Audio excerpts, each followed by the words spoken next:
श्रावण के महीने की 10वीं तिथि, एकादशी के एक दिन पहले श्रावण महीने की 10वीं तिथि को शमी के पत्ते को चाहे 21 हो, 11 हो, 51 हो, उसको शहद में डुबोकर शंकर भगवान के शिवलिंग पर उसको श्रृंगार करो। केवल चढ़ाना नहीं है, जब शहद में डूब जाएगा तो वो चिपक जाएगा। शिव का श्रृंगार करो। क्या होगा इससे? तो लिंग पुराण कहती है, नर्मदा पुराण कहती है, शंकर का जब हम शमी के पत्ते को शहद में डुबोकर श्रृंगार करते हैं, शंकर कहते हैं इसने मेरा श्रावण महीने में श्रृंगार करा है, तो क्यों ना मेरी इसका धन का श्रृंगार कर इसको कर्ज से मुक्त कर दूं, तब कर्ज चुका, तब कर्ज से मुक्ति हो। ये केवल श्रावण के महीने में किया जाता है, इसके सिवा कहीं कोई महीने में नहीं कर सकते आप। और नहीं तो बाद में कहोगे कि हमको हर महीने, तो उस महीने में कर, केवल श्रावण की 10वीं, चाहे उजाले की कर लो चाहे अंधेरी की कर लो, एक ही बार करना है। 2 10वीं पे भी नहीं करना। श्रावण महीने की 1 10वीं पर अगर आपने इस 10वीं पे कर लिया तो अगली पे मत करना, अगली पे करा तो इसमें नहीं करा तो कोई बात नहीं, एक पर करना है, 1 10वीं। कितना भी कर जाओ, कितना भी लोन चढ़ा हुआ है, भगवान अब उसके भरोसे पर छोड़ दो कि हमने कुबेर भंडारी के भरोसे पर छोड़ दिया, हमने कुबेरेश्वर महादेव के भरोसे पर छोड़ दिया, हमने तो शिव को दे दिया। पर विश्वास रखा, भरोसा रखा। यहाँ ये पूरे आप कुबेरेश्वर धाम में कभी भी आओगे ना तो यहाँ कोई बाबा जोगी घूमता नहीं मिलेगा। यहाँ तो हम भी नहीं मिले तुमसे, टाइम ही नहीं इतना कि तुमसे मिले। राम नाम जपें कि तुमसे मिले, भगवान का भजन करें कि तुमसे मिलते फिरे। और कई लोग तो अंदर पत्र भी भेजते हैं, श्रीमान जी आए हैं जरा 5 मिनट मिल लो। हमने कहा कुबेरेश्वर जी से मिला दो, हमारे पास आए हैं क्या मिलने? तो कुबेर भंडारी से आए, हमसे मिलने आओ तो बात दूसरी, कुबेरेश्वर महादेव से मिलने आयो। अपना दुख, अपनी तकलीफ, अपना कष्ट, अपना रोग, अपनी बीमारी, अपनी बात हमसे मत कहो, इस भूमि पर खड़े होकर जो बोलोगे वो उससे कहो। हमारे दुख तो वो काटता है, तो हम किसी के दुख काट सकते हैं क्या? नहीं, दुख वो काटेगा, तकलीफ वो मिटाएगा, कष्ट वो काटेगा, उससे कहो।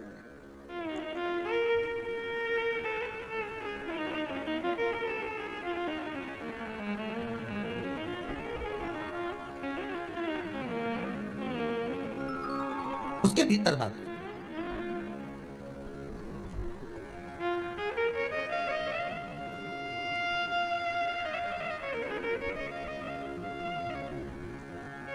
बस वेश्या की चित्तवृत्ति में उतर गया, वो ऋषि का स्वरूप। उसने कहा यह पुरुष बड़ा सुंदर, उसको ऋषि नहीं दिख रहा।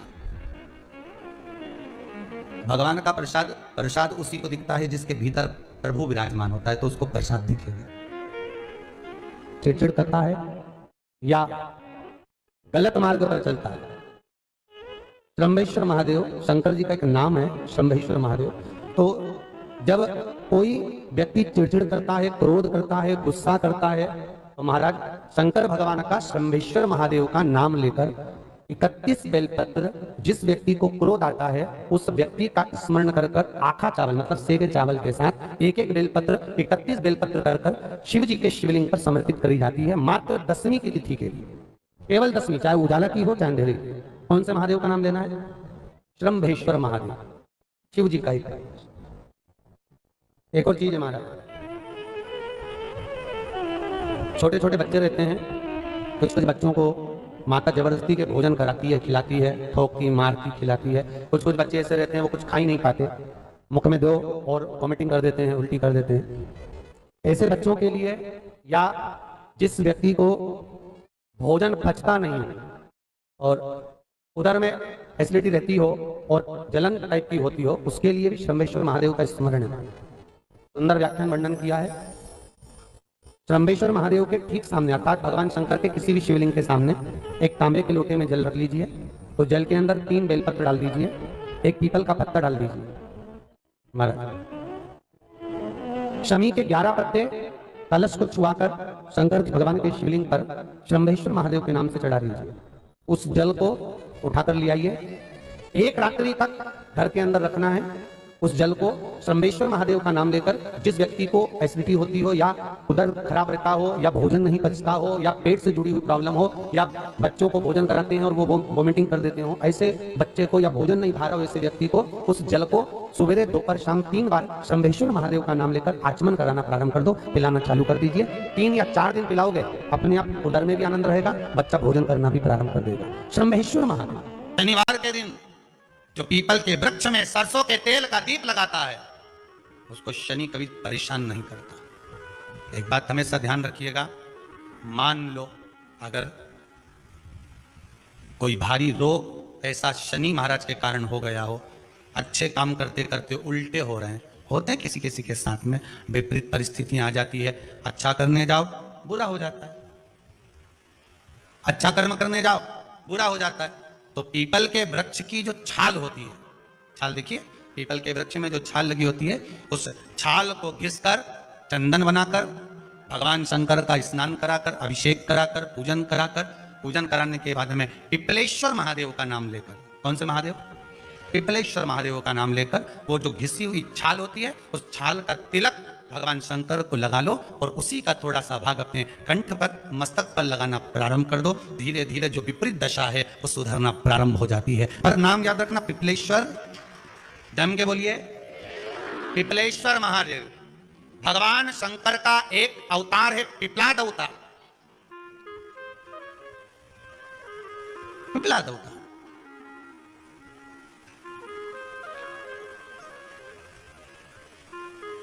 जब दधीचि ऋषि की अस्थियां चली गई, उनकी धर्मपत्नी सुभाष ने देखा मेरे पति को मार दिया गया, मेरे पति की अस्थियां ले गए राक्षसों का संहार करने के लिए, उनकी अस्थियां लेकर चले गए, मेरा पति चले गया। सुभाष गर्व से थी, मरना चाहती थी, प्राण छोड़ना चाहती थी। शिव जी ने देखा ये तो अग्नि के ऊपर चढ़कर अपनी देह त्याग रही है। शंकर भगवान ने आकर कहा रुक जा सुभाष, रुको, तुम्हारे गर्भ में बच्चा है, तुम्हारे गर्भ में बच्चा है, वो बच्चा मर जाएगा। अब इस बच्चे को जन्म देकर भी क्या करूंगा? नहीं पिता, तुम्हारे गर्भ में जो बच्चा है वो महाज्ञानी है, तुमने मुझसे प्रसाद के रूप में मांगा था, कहा था शिव जैसा पुत्र होना चाहिए, तो क्या तुम शंकर को नष्ट कर दोगे? मैं शंकर को जन्म दूंगी। सुभाष ने तो पत्थर उठाए, अपने गर्भ पर मारना प्रारंभ करा, गर्भ पर मारा, बच्चे ने जन्म लिया। बच्चा 7 महीने का था। उस बच्चे को उठाकर पीपल के कोटर में रख दिया। पीपल के कोटर, एक गिलहरी पीपल के फल को लेकर आती थी, पिपलाद के मुंह में देती थी। शिव का एक अवतार, इसलिए शंकर का नाम ही पिपलेश्वर महादेव। शिव का एक अवतार पिपलाद के रूप में हुआ। तुम क्यों चिंता करती हो? तुम चिंता मत करो, तुम्हारा पुत्र जन्म दो तुम। और दिया जन्म सुभाष ने, उसके बाद प्राणों को त्यागा। और उस पीपल के कोटर में अगर भरण पोषण करने वाला कोई था तो वह देवाधिदेव महादेव था। फिर निवेदन करेंगे, माता के गर्भ में बच्चा रहता है, उसका भरण पोषण करने वाला मेरा देवाधिदेव महादेव है।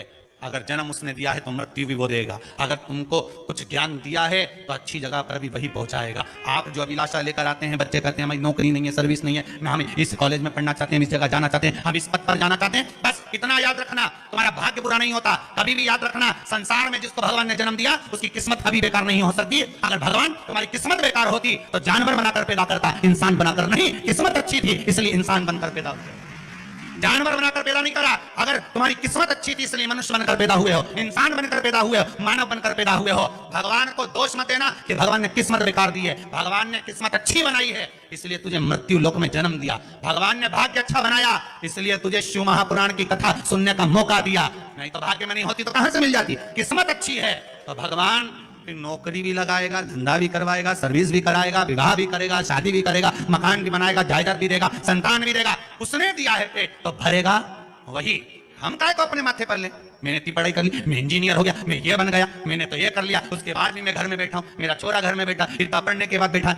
जन्म उसने दिया है, भाग्य उसका है, किस्मत उसकी है, तो कहो उसको कि शंकर का भजन कर, मंथन करे, मक्खन निकलेगा और घी भी जरूर बनेगा। हारना मती। जब तेरे 3.5 करोड़ बात, गिनती मत करना, गिनती वो करेगा। तो भज, तो कुबेरेश्वर का स्मरण कर, तू महाकाल का स्मरण कर, तू काशी विश्वनाथ का स्मरण कर, तू महाकाल राजा का स्मरण करके तो देख। शिव का भजन कर, 1 लोटा पानी लाकर रोज चढ़ा शंकर जी के मंदिर में जा। शिव से भजन करने में क्या देरी? नहीं जा सकता शिव मंदिर में जाने में? बच्चों को अगर शर्म आती हो तो बेलपत्री के पेड़ के नीचे नहीं चढ़ाया, वो भी नहीं कर सकता तो पीपल के पेड़ के नीचे चढ़ाया, वो भी नहीं कर सकता तो आंवले के पेड़ के नीचे चढ़ाया। पर कहीं जुड़ तो सरी, एक बार साध तो सरी, पकड़ने का प्रयास तो करो परमात्मा को।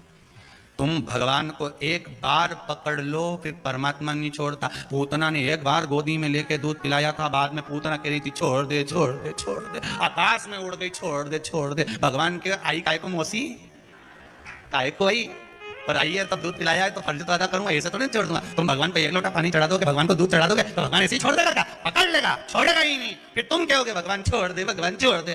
कहाँ कथा का रस लग गया लोगों को। दुनिया के लोग सोचते हैं अब मैं कथा भी नहीं सुनूंगा, मैं घर में काम करूं, दुकान में काम करूं की कथा सुनूं। और रात्रि के जैसे ही मोबाइल खोल के बैठा, आज देखो महाराज ने क्या क्या बोला।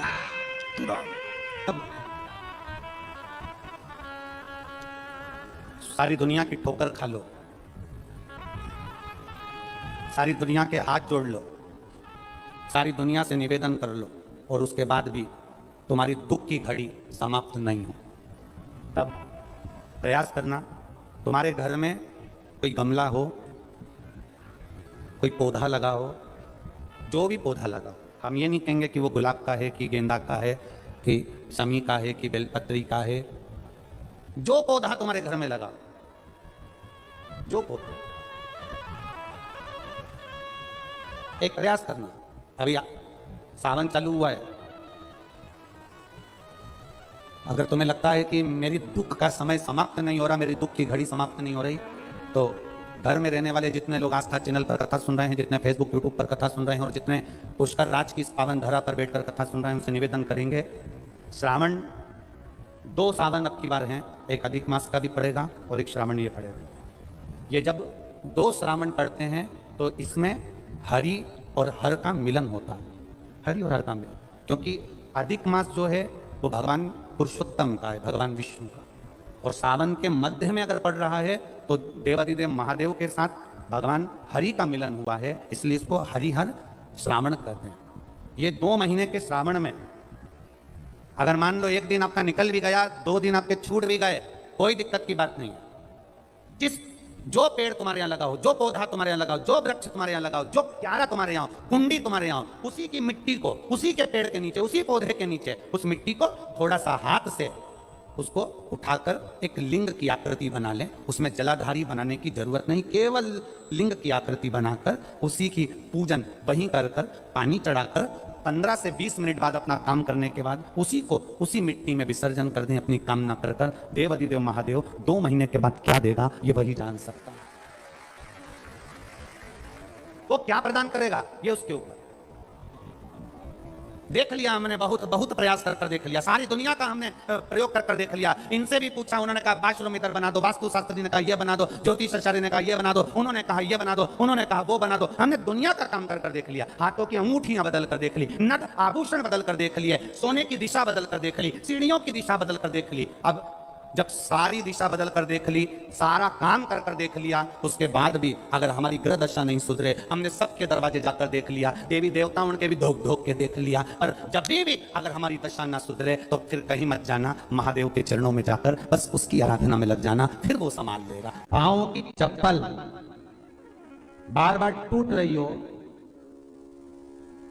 कमर से नीचे जो वस्त्र पहने हो वो फट रहे हो, कहीं पजामा है, धोती है, आदि वस्त्र हैं, कपड़े हैं, वो अपने आप फट, आज के जमाने में तो फटे फटाए पहनते हैं लोग, फिर तो उसकी गारंटी नहीं है, उसका वर्णन नहीं करा, हम जो पहनते हम समझ जाते हैं।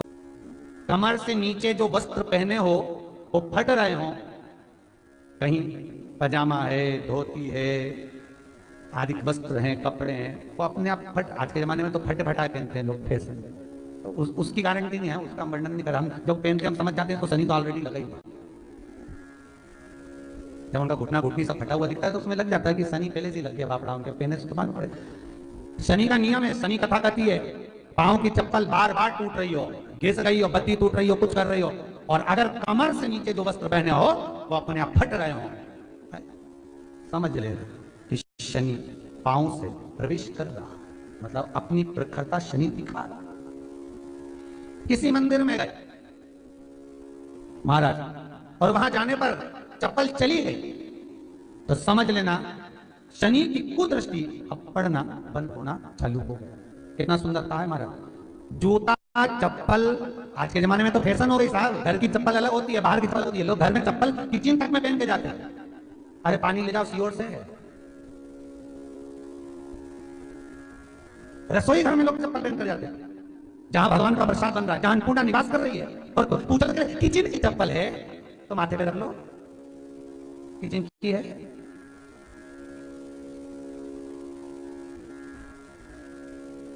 एक नियम बना दो साहब, थोड़ा सा निवेदन, थोड़ा पूरा तो लगेगा रे, सीओर वाला महाराज वैसे भी बहुत कड़ला बोलता है, लोग कहते हैं, हम थोड़ा कड़ला जरूर बोलते, पर निवेदन है आपसे, तुम अपनी माँ को जरूर देखना है एक बार। वो बूढ़ी माँ कितनी बार किचन में चप्पल पहन कर गई, मुझे जरूर फोन कर बताना। बूढ़ी माँ रसोई घर में आज भी बिना चप्पल के जाती है, और पवन की कहीं एड़ी नहीं फट जाए, ठंड नहीं बैठ जाए, इसलिए ये रसोई घर तक में चप्पल पहन कर जाती है। किचन की है, फिर तू कहां की है? तुम तो सोचना। कोड़ी कोड़ी माया जोड़ी के नर तूने मारा को प्यार सी लक्स से घिस घिस के खूब जोरदार शैम्पू पाउडर लगा लगा के कब तक संभालोगे रे या शरीर को, ये तो बताओ। कब तक? 4 घंटे तक पार्लर वाले के यहाँ बैठे, वो धागे से न जाने क्या क्या करती रही। 4 घंटे लगा, कब तक संभालोगे? कब तक?